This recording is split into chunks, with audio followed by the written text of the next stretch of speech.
Ce zici, mă? Să fie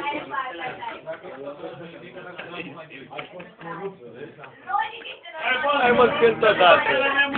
și proaspele timpuri, zic să fie tot ok,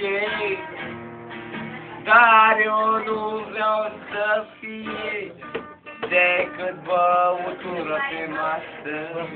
Bine, mă.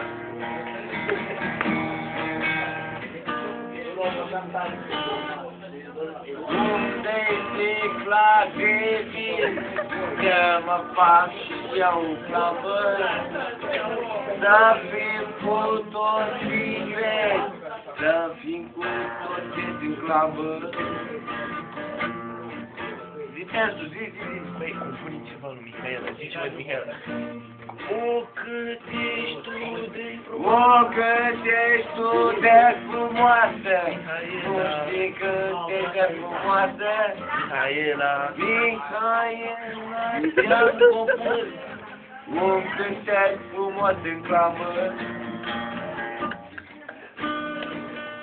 Dar tu nu vrei să-l asculti, Așa, bravo. să-l asculti în clamă.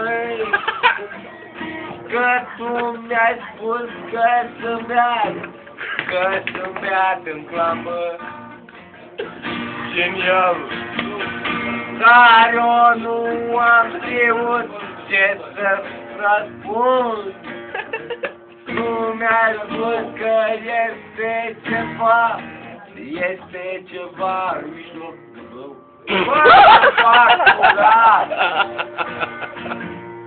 Fata lui Popa Matei, Toturin cu karate, Mai zice-mă de Mihaela.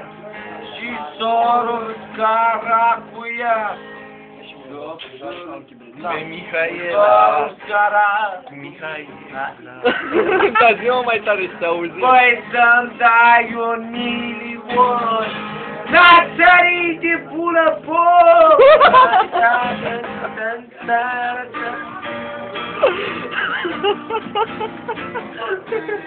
Ăsta-i băiul mâine.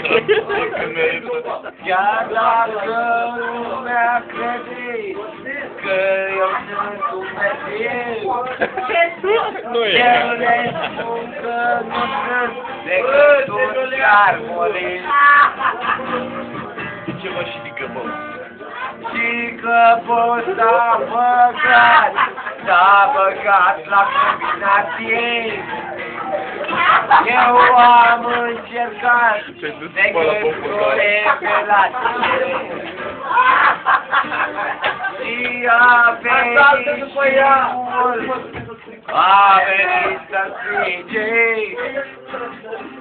să strige toată combinația.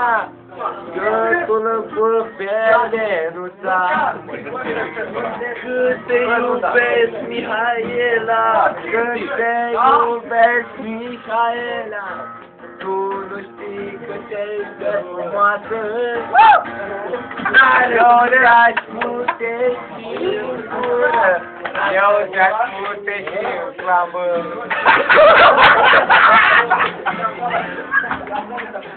Mai zici ceva de Mihaela.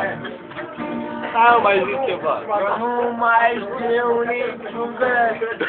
Nu mai știu de Mihaela. Dar eu știu doar atâta, să-și pun doar la